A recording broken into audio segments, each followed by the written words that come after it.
Dona Adileuza. Adileuza.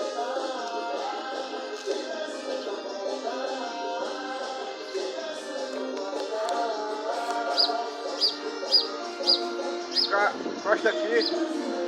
Por favor.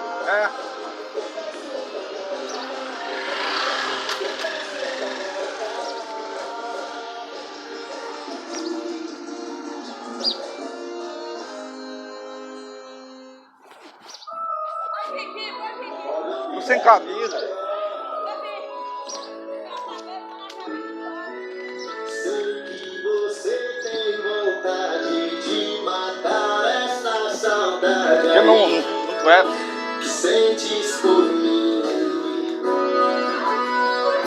Sei que não me esqueci. Podia abaixar um pouquinho pra nós conversar, que eu queria falar com você um pouco. E guardar aí. O negócio é que essas duas casas aqui, essa casa aqui, ó, é minha.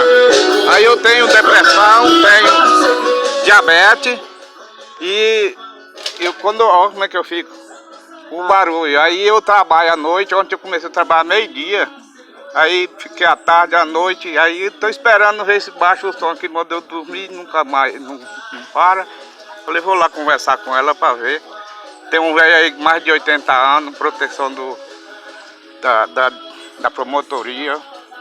E nós sente mal, né? E aí?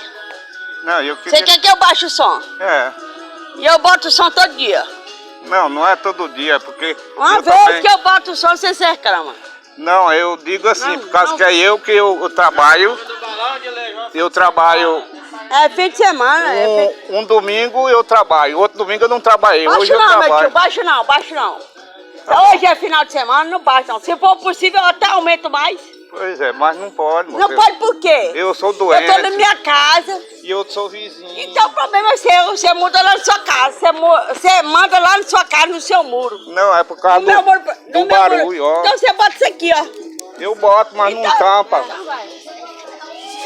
Não baixa e acabou. Não baixa e acabou, tá bom? Chama a polícia, pode fazer o que quiser, que eu quero ver se ele manda. Tá bom. Vai lá, chama a polícia. Tá bom. Ei, eu sei sua fama aqui. Pois é. Eu sei sua fama aqui. É porque eu sou doente. Manda na minha casa que eu quero ver. Eu sou doente. Ei, eu sei sua fama aqui, manda na minha casa. Não. Na minha casa quem manda sou eu.